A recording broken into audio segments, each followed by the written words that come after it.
Let's go. Streaming data free on the MTN network in South Africa. This is Omni Sports. T's and C's apply. We know as much as everybody else. We were updated a few weeks ago that the search was moving in a positive direction, and at this point that's where everybody is at. We feel and have been told that when something happens we will know, and everybody else will know pretty quickly after. So we are updated, but we have not been told anything is final up to this point. Those are the words of American centre-back Tim Ream as he ponders whether his manager Mauricio Pochettino will actually arrive, because he has been employed but he hasn't been employed. He won't be on the sidelines for Team USA. What is going on there? Paul Merson feels England already have their full-time manager in place, and Crystal Palace chairman Steve Parish has detailed why Mark Guay had to stay at Palace no matter the fee offered. Let's start off in America. Mauricio Pochettino still hasn't arrived for the USA job. Why? What is going on? I mean, Tim Ream and the guys, obviously, they must be like if you're a player, it's like, what is going on here? Yeah, and it's a poison chalice as well, because you don't seem to get the backup. You don't seem to be able to get the personnel over. They're spread. They're a bit like the Argentinian rugby team. They're spread all over the world. The MLS is good, but it's not that great. So your concentration of players is not. Your good players are not going to be there.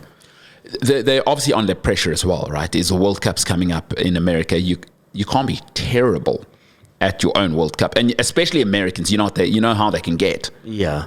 They will do their nuts. Jurgen Klinsmann was a coach there once, as I recall. He wasn't too great either. No, Jurgen's he's interested in other stuff. Yeah, I mean, who else is it? Pochettino is probably the ideal guy. But now they just need to make sure, and he's always looking for assurances, and they're not giving them to him. Why would is that not a strange job for him to take, or is it over? I mean, he's managed Tottenham, Chelsea, PSG. I guess maybe he's done at the top. Like Bayern Munich aren't hiring Pochettino, right? No. I mean, God, yeah, I wouldn't. I would say I would just wait. I'd hang around. Vincent Kompany won't last in that job. He will not last in that job. He's already shouting at players. He's already swearing at them. Yeah. I just get the sense that he's been given that job too early. It would have been a bit like Xavi Alonso coming straight to Liverpool after one season at Leverkusen. Is he ready yet? He should have served another 2 years at Burnley. What I will say about Poch is take the money, because I've been reading that the American sponsors are willing to because I mean, listen, American football isn't their American football. They got NFL. They're paying those guys. Like, their soccer team isn't the priority. So the sponsors are having to sort of fill in the gaps in terms of cash for Pochettino. Hey, Poch, you've done what you can. You're not. I mean, he's not prime time, big time, but he's probably in the second, third tier of manager. He's serviceable. He could probably manage Tottenham again, but go take the money at America.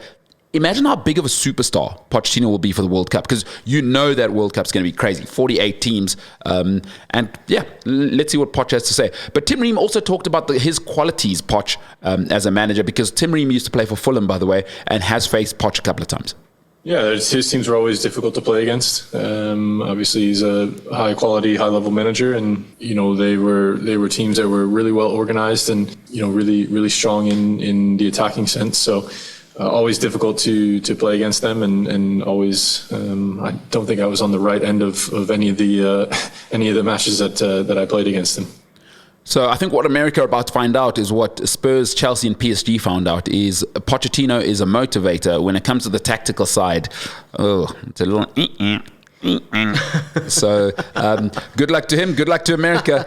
It's going to be a fun show to watch. They'll turn it into a reality show. Let's move over to another very entertaining human being, one of the best British players of the last 25 years, Paul Merson, says England already have their manager in place. He says the job is Lee Carsley's to lose. So we're seeing copy-paste with what happened with Gareth Southgate. They brought him in interim. It looked good. He went to remember he won the Nations League, and they're like, oh, well, Gareth, looks like you're already here. Your feet are already under the coffee table. You might as well stay. Lee Carsley, he's coming in, and these new players love him. He won the under-21 World Cup. Exactly, yeah. With his the Euros with the junior, and he's a good coach. he's already in the system. This seems to be the way at international football.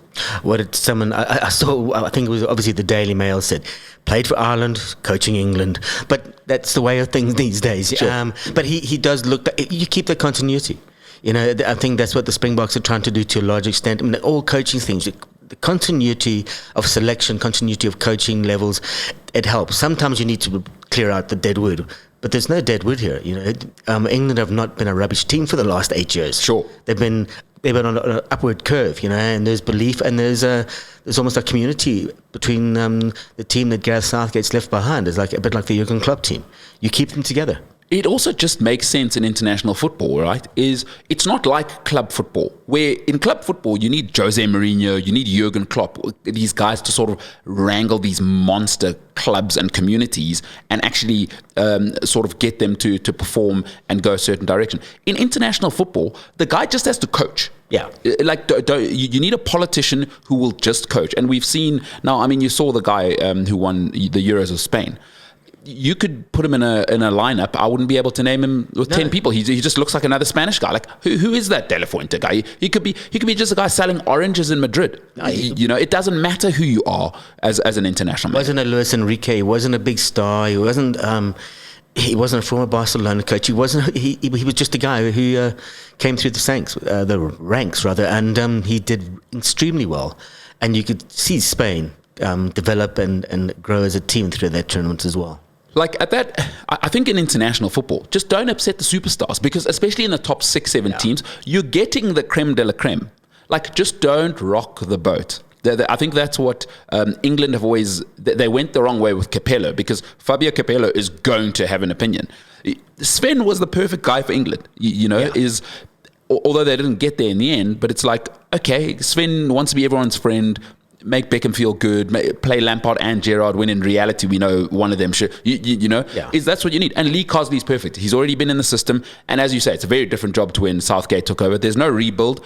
Plus, he's already been successful with these young players, so he knows what that next generation is going to be. I would love to hear what people I've got to say there, 0788 777716. Your thoughts on Paul Merson saying England should just give the job to Lee Carsley. It is his to lose. Let's move over to a charismatic figure who I absolutely love. I think he dyes his hair.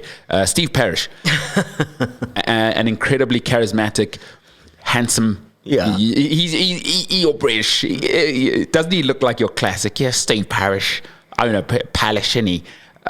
He's just your quintessential British businessman, deal maker, wheeler and dealer, as they call them that side. He says Mark Guehi couldn't leave because we sold Joachim Andersen, and if we lose both of our centre-backs, that's a problem for a club like us, because number one, our thing is we want to survive, but then we want to push on and move into the top half of the table.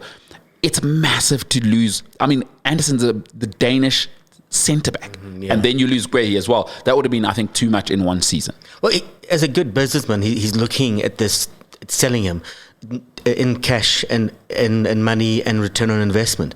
And that return on investment isn't just cash. That return on investment is the cash that he can make him, the revenue that he can bring in, because he's playing for the club and he's lifting the club to a different level. He's taking them to 8th, 9th, maybe 5th, maybe taking them to Europe.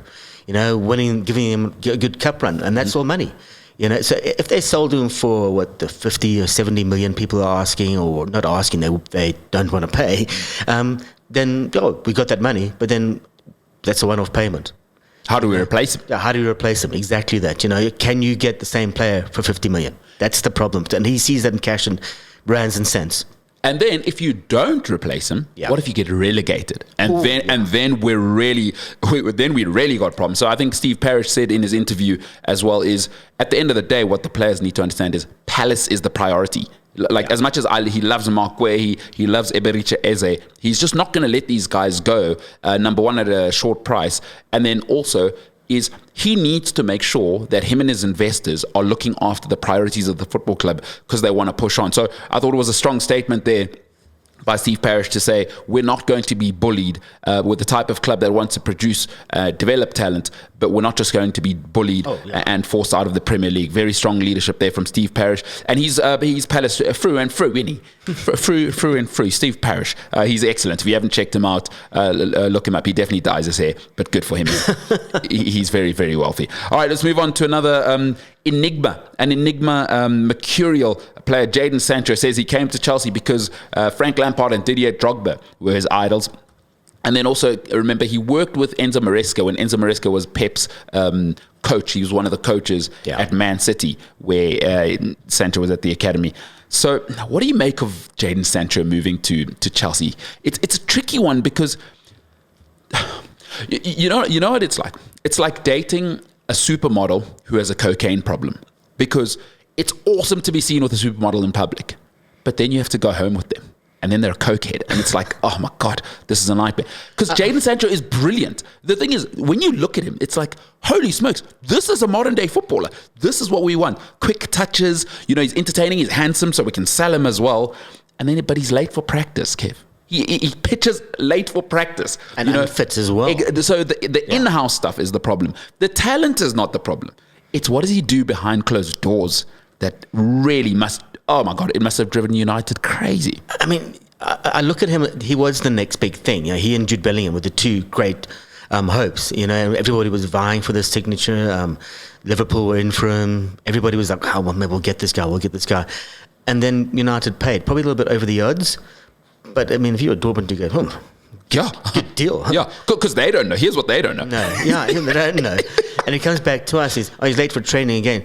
You will not be late for training. Exactly. Yeah. It's Germany, you've got to have the discipline. Exactly. And that discipline must be internal. You can't have that discipline playing out in the media in England the way it has been. And the problem with that is the English media have got someone they know, somebody who knows somebody who knows somebody, and that stuff always gets out.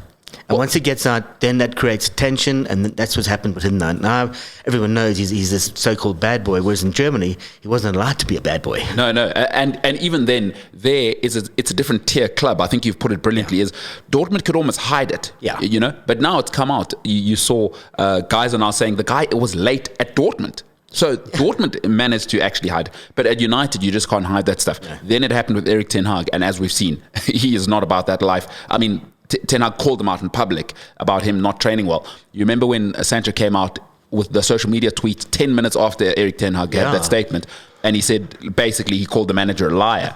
So this is what Chelsea are getting into now, right? Again, you can date the supermodel, but be aware that she's got a narcotics problem, and you're going to have to deal with that at home. Chelsea, are you happy with the talent is great, but what happens when you get them behind closed doors? Because we know football is what? It's a production tolerance business, right? But the one thing that'll happen, and Jadon Sancho will learn this now, because this is his second big chance, is tolerance will never exceed production. Yep. If he produces, nobody cares what time you come. As soon as you stop scoring 15 goals a season and giving us 10 assists a season, Jadon Sancho will learn quite quickly the football world will move on without you. It moved on from Paul Pogba. The football world moved on from Zinedine Zidane. Football is bigger than all of us. I mean, when I was Jadon Sancho, the words I would use, this is your last chance. And if you mess it up, you're going to be a mid-20-something wash-up. He needs to hear that. He needs to hear that. If you are just joining us, 0788777716. We're discussing Mauricio Pochettino and his job being his job, but not being his job with the USA. Paul Merson says England have already got their coach in Lee Carsley. It is his job to lose. Steve Parish in there down Chalice Park. He down, ain't he? Big time Charlie. He says Mark Guehi is not going anywhere. Doesn't matter what the price is. I've just lost my other centre back, and I'm not losing a premier player for a fee that is short of around 100 million. It is rumoured they were asking in the end to Newcastle. I read that somewhere. Absolutely incredible. And Jadon Sancho is now a Chelsea player. He says, I'm happy to be here because Frank Lampard was my role model, and so was Didier Drogba growing up. And I worked with Enzo Maresca, and he likes the type of player I am. Remember, you can win your share of 50,000 rands worth of cash prizes by listening out for our show special keyword. Collect that keyword and listen next hour to Projects and to Onah Kosi. They'll give you their keywords and then send them to 0788 777716. Collect them all and enter the OmniSport cash competition. In 60 seconds, are Leicester cheats or not? Cash and Sport will reveal all. Streaming data free on the MTN network in South Africa. This is Omni Sports. T's and C's apply.